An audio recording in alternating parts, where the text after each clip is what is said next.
BJP के लिए इस वक्त एमसीडी का चुनाव जीतना हो सकता है कि मुश्किल हो जाए। अब ऐसा क्यों होता है कि सातों सीट आप लोकसभा में जीतते हैं, लेकिन जब असेंबली का चुनाव होता है या फिर एमसीडी का चुनाव होता है तो लोकल पार्टी उस तरीके से बैकअप नहीं कर पाती सेंट्रल के परफॉर्मेंस को? नहीं, मुझे ऐसा नहीं लगता।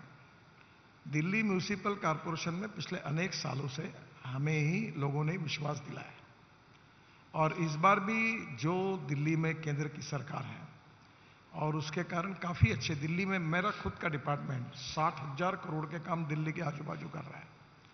दिल्ली में काफी प्रॉब्लम हमने सुलझाया है, और मुझे लगता है कि दिल्ली में विशेष रूप से वाटर पोल्यूशन और एयर पोल्यूशन दोनों में बहुत काम हुआ है। जैसे मैं वाटर रिसोर्सेज मंत्री था तो हमारी सरकार की ओर से मैंने 6,000 करोड़ के काम दिल्ली में वाटर प्यूरिफिकेशन के लिए प्रोजेक्ट्स पूरे किए। दिल्ली में प्रदूषण के लिए हमने जो परली थी, अभी उसमें पानीपत में एक प्रोजेक्ट शुरू किया इंडियन ऑयल ने, जिसमें हम लोग 100-150 टन बायो बिटुमिन परली से, राइस स्ट्रॉ से बना रहे और 1 लाख लीटर इथेनॉल बना रहे। अभी परली से हमने, अभी मेरे डिपार्टमेंट में ही हमने एक रिसर्च हुआ CSR का, और उसको मैं इनकरेज कर रहा हूँ कि परली से बायो बिटुमिन तैयार हो रहा है। और मैं जल्दी ही स्कीम जाहिर कर रहा हूँ कि पंजाब और हरियाणा के हर गांव में जो परली जलाई जाती है उससे लिक्विड बायो बिटुमिन बनेगा, और उसके स्टैंडर्ड्स ऐसे हैं कि वो हम हमारे बिटुमिन में मिक्स करेंगे और हमारा इंपोर्ट कम होगा और परली का वैल्यू एडिशन होगा। और दिल्ली का प्रदूषण कम करना ये बहुत महत्वपूर्ण बात है। सुप्रीम कोर्ट तक ये सब बातें चली गई, फिर भी कुछ प्रमाण में परली जलती है, और पर्टिकुलर आज के इस क्लाइमेट में वो प्रदूषण की समस्या बहुत बड़ी होती है, तो हमने लगभग उसको छुड़ाने की कोशिश की है। और दिल्ली में 60,000 करोड़ का तो दिल्ली के आजू बाजू में मैं इंफ्रास्ट्रक्चर नहीं, क्योंकि केजरीवाल ये कह रहे हैं कि आपकी सरकार मदद नहीं कर रही है।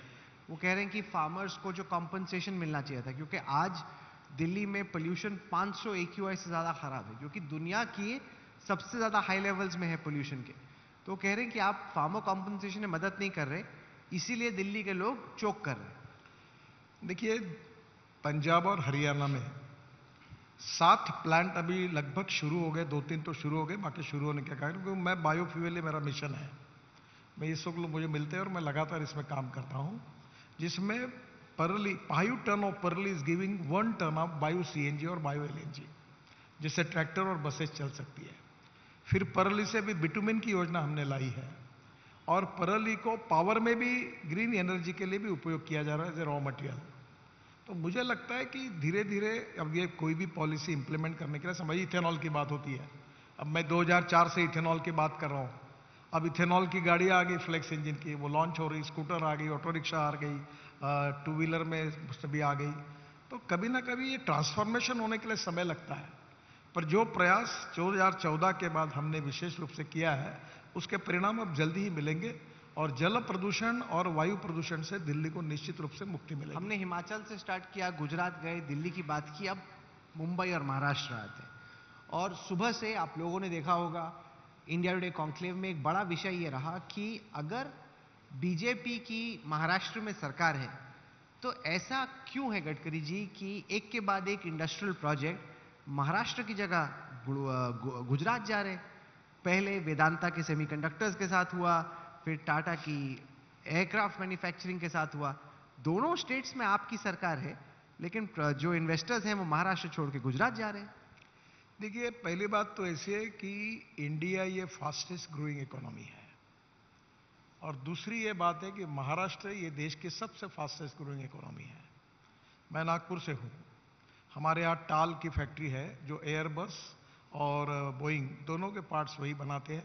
अभी राफेल भी बनना शुरू हो रहा है वहाँ, और फाल्कन भी बन रहा है। इंडस्ट्री काफ़ी जगह जाती है। इंडस्ट्री कहाँ ले जाना और कहाँ करना, आखिर ये जो इन्वेस्टर है उसका भी अधिकार होता है। नहीं, पर कहीं ना कहीं ऊपर से सिग्नल तो मिलता ही है कि कहाँ जाना चाहिए। ये कोई राज्यों के हाथ में नहीं होता। अभी जैसे आपने कॉन्क्लेव मुंबई में क्यों लिया, नागपुर में क्यों नहीं लिया? आपने बुलाया ही नहीं, आप नागपुर बुलाते, हम नागपुर आए थे। ऐसा है कि अल्टीमेटली आपका अधिकार है कि कॉन्क्लेव कहाँ लेना। वैसे इन्वेस्टर का भी अधिकार होता है कि कहाँ इंडस्ट्री डालना। ये विवाद करना उचित नहीं है। महाराष्ट्र में भी आज देखो ऑटोमोबाइल हब बन गया। अब पुणे के पास जितने अच्छे ब्रांड है सबका है। मर्सिडीज, अभी मैंने मर्सिडीज लॉन्च की इलेक्ट्रिक की, पुणे में है। LNG का ट्रक लॉन्च किया ब्लू एनर्जी का, पुणे में है। ये जितनी गाड़ियों की बड़ी बड़ी कंपनियां हैं आज, वो सब पूना में है। और महाराष्ट्र का इंफ्रास्ट्रक्चर अच्छा डेवलप हो रहा है। और इसमें एक बात सच है ये कि महाराष्ट्र में लगातार महाराष्ट्र का विकास हो, इसके लिए काफ़ी प्रयास भी हुए। और अभी हमारा विदर्भ, पहले विदर्भ मराठवाड़ा ये बैकवर्ड है करके झगड़ा होता था। मैं यहाँ अपोजिशन लीडर भी रहा हूँ, मंत्री भी रहा हूँ, पार्टी का प्रेसिडेंट भी रहा हूँ, तो ये थोड़ा सा झगड़ा होता था कि विदर्भ और मराठवाड़ा के साथ अन्याय हो रहा, कोंकण के साथ। अभी मेरे को एक नहीं कहना आपको कि सब जगह बहुत अच्छी तरीके से डेवलपमेंट होती है। नहीं, पर आपको लगता है दो बैक टू बैक इतने बड़े अनाउंसमेंट अभी चुनाव से ऐन पहले महाराष्ट्र छोड़ के इन्वेस्टर गुजरात ये जाते? अभी मैंने भी मिहान में टाटा को पत्र लिखा था, टाटा चेयरमैन को, और उनका जवाब भी आया आपको? जवाब भी आया मुझे। और वो तो ऐसे ही उन्होंने टरका दिया, उन्होंने बोला हाँ हम बात करेंगे। अरे पैसा वहां लगा दिया, बात करेंगे। ऐसा नहीं है। टाटा का टाल नाम का बड़ा प्रोजेक्ट उस समय मैं मिहान में नागपुर में लेकर गया, और उसमें काफ़ी अच्छा बड़ा प्रोजेक्ट है। वहाँ भी ये फॉल्कन और अपना राफेल का मैन्युफैक्चरिंग नागपुर में हो रहा है। हमारा एमआरओ है जहाँ, जो बोइंग के कारण बना है। तो धीरे धीरे हर जगह पर पोटेंशियल होता है, एजुकेशन इंस्टीट्यूशन डेवलप होती है, उसके साथ इंडस्ट्री डेवलप होती है, और हर जगह की कुछ स्ट्रेंथ और वीकनेसेस होती है। कोई रॉ मटेरियल कहाँ अवेलेबल होता है तो उस प्रकार से वो होता है। कई टैक्स कंसेशन की भी बातें आती है, कोई राज्य सरकार की पॉलिसी में टैक्स कहीं ज़्यादा कंसेशन मिलते हैं, कहीं कम मिलते हैं, वो भी अपनी सुविधा। कई पोर्ट के कारण इंपोर्ट और एक्सपोर्ट के लिए लॉजिस्टिक कॉस्ट कहाँ कम पड़ती है, इसका भी विचार होता है। तो ये डिफरेंट ये है। और मुझे लगता है महाराष्ट्र भी गुजरात की तुलना में डेवलप हो रहा है, और महाराष्ट्र में भी काफी इंडस्ट्री आ रही है। आदित्य ठाकरे आए थे सुबह, वो कह रहे हैं कि ये ऊपर से सिग्नल जा रहा है कि गुजरात जाओ। नहीं, ऐसा कोई दबाव नहीं किसी के ऊपर होता है। ये पॉलिटिक्स होती है, और कारण न होते हुए लोग राजनीतिक विवाद करते हैं, और आप जैसे लोग ऐसे विवादों को खूब चलाते रहते हैं। बाकी कोई इसमें ज्यादा नहीं। लोग भी 8 दिन के बाद भूल जाते हैं। नया प्रोजेक्ट आता है, इधर भी आता है। और मुंबई क्या कहने की जरूरत है क्या? मुंबई ये देश का इकोनॉमिक कैपिटल है। मैं ये शहर में, मैं इससे जुड़ा हूँ। ये वर्ली बांद्रा सीलिंग प्रोजेक्ट मैंने बनाया, 55 फ्लाईओवर बनाया, मुंबई पुणे एक्सप्रेस हाईवे बनाया। तो ये मैं तो ये मुंबई को देखता हूँ हर बार, ये इतना अच्छा है। अभी कल से मैंने स्टॉक एक्सचेंज में गया था, और पहली बार इसी मुंबई में मैं एमएसआरडीसी के लिए, मैंने इनके लिए प्रोजेक्ट किए थे, तब मैं कैपिटल मार्केट से बॉन्ड खड़े किए थे। तब धीरूभाई अंबानी और रतन टाटा ने मुझे कहा था कि तुम हमसे होशियार निकले। मैंने कैपिटल मार्केट से पैसे, और कल 4 दिन पहले मैं मुंबई में आया था और मैंने इशू क्लोज किया। तो इसी मुंबई ने हमें एनएचआई के जो इनविट बॉन्ड्स है, अनकन्वर्टेबल डिबेंचर्स, उसके लिए 10 दिन की मुदत थी।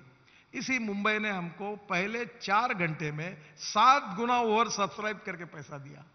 तो मैं दिल्ली से मुंबई आया और यहां से पैसा मिला।